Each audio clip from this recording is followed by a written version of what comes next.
महाभारत में योद्धा तो कई हुए, पर कहा जाता था कि दानवीर सूर्यपुत्र कर्ण जैसे दूसरे और कोई भी योद्धा नहीं थे।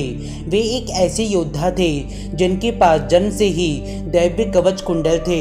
इन कवच कुंडलों को कोई भी अस्त्र शस्त्र या कोई भी शक्ति भेद नहीं सकती थी, क्योंकि यह कवच और कुंडल अमृत से बने थे।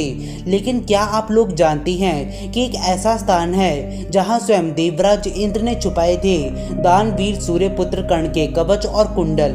इस जगह के बारे में जानकर आप भी हैरान हो जाएंगे, क्योंकि इस जगह के बारे में बहुत ही कम लोग जानते हैं और यही रखे गए हैं दानवीर सूर्यपुत्र कर्ण के कवच और कुंडल। पूरी जानकारी के लिए वीडियो को अंत तक अवश्य देखिएगा।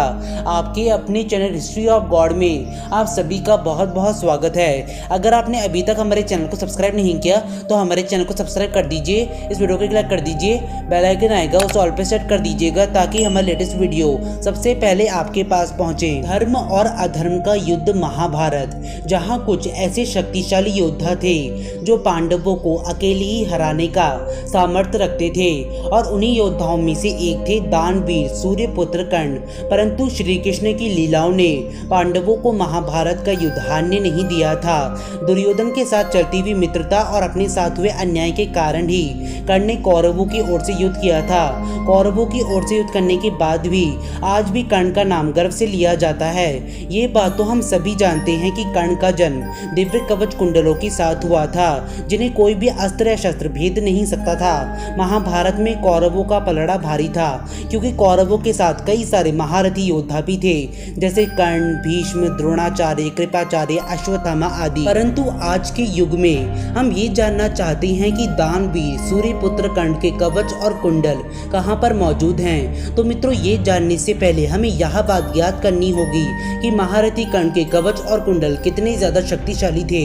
तो मित्रों, ये कवच कुंडल इतने ज्यादा शक्तिशाली थे कि भगवान विष्णु के सुदर्शन चक्र और भगवान शिव के त्रिशूल द्वारा भी नष्ट नहीं किए जा सकते थे। उदाहरण के तौर पर जब समुद्र मंथन हुआ था तब उस समय राहु ने अमृत का सेवन कर लिया था। उसके बाद भगवान विष्णु ने सुदर्शन चक्र का प्रयोग करके राहु का सर उसके धड़ से अलग कर दिया था। इसके बाद भी राहु की मृत्यु नहीं हुई थी, बल्कि दो भागों में विभाजित होने के कारण वह राहु और केतु बन गए थे। साथ ही वेदव्यास द्वारा रचित महाभारत में कई बार दिव्य कवच कुंडलों के साथ जन्मे महारथी कर्ण को एक युवा योद्धा के तौर पर बताया गया है, और इसके पीछे एक बहुत बड़ा विज्ञान भी है। मित्रों, दिव्य कुंडल कर्ण को इतनी ऊर्जा प्रदान करते थे जिससे कर्ण हमेशा एक युवा की तरह जोश से भरे रहते थे। उनकी रफ्तार भी हमेशा बहुत तेज रहती थी और वो एकदम चौकन्ने से भी रहते थे, और वही उनका कवच अभेद्य था जिसे कोई भी भेद नहीं सकता था। इसलिए यदि आपने वेद व्यास द्वारा रचित महाभारत पढ़ी है तो उसमें हमेशा ये वर्णन मिलता है कि कुरुक्षेत्र युद्ध में कर्ण को अनेकों बार एक युवा योद्धा के तौर पर प्रस्तुत किया गया है। ऐसे में यह स्पष्ट हो जाता है कि कर्ण के कवच और कुंडल इतने शक्तिशाली थे कि वो उन्हें युवा भी बनाते थे और उनकी रक्षा भी करते थे।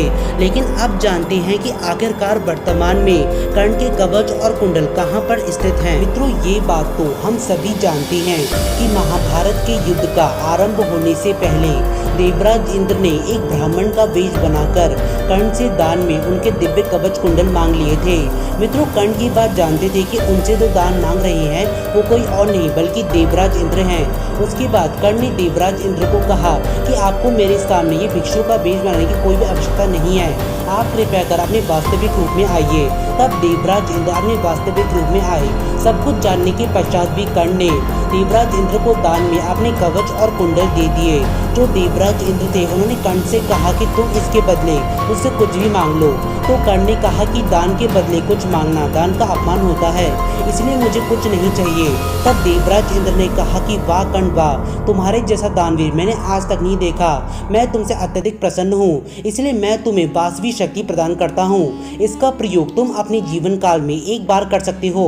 तुम जिस किसी का नाम लेकर भी इस अस्त्र का प्रयोग करोगे, ये अस्त्र उसका वध कर देगा और उसके बाद यह अस्त्र अस्त्र पुनः वापस मेरे पास आ जाएगा। मित्रों, जब देवराज इंद्र उन कवच कुंडलों को लेके स्वर्गलोक पहुंचे थे तब वह स्वर्गलोक में प्रवेश नहीं कर पाए थे, क्योंकि छल से प्राप्त किसी भी वस्तु को अपने साथ स्वर्गलोक नहीं ले जाया जा सकता था।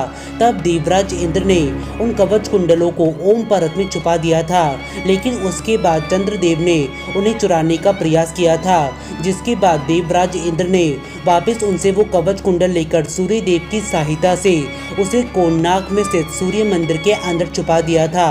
कहते हैं कि सूर्य मंदिर की तलहटी यानी कि उसके नीचे एक गुफा है जहां आज भी दानवीर सूर्य पुत्र कर्ण के कवच और कुंडल मौजूद हैं। और मित्रों, ऐसा भी कहा जाता है कि कलयुग के अंत में जब भगवान विष्णु के अंतिम अवतार कल्कि भगवान आएंगे तब वह दानवीर सूर्य पुत्र कर्ण के कवच और कुंडलों को धारण करेंगे।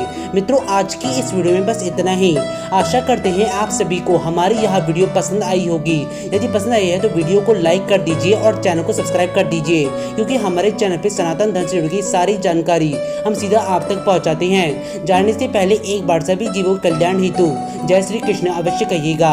आप सभी का धन्यवाद।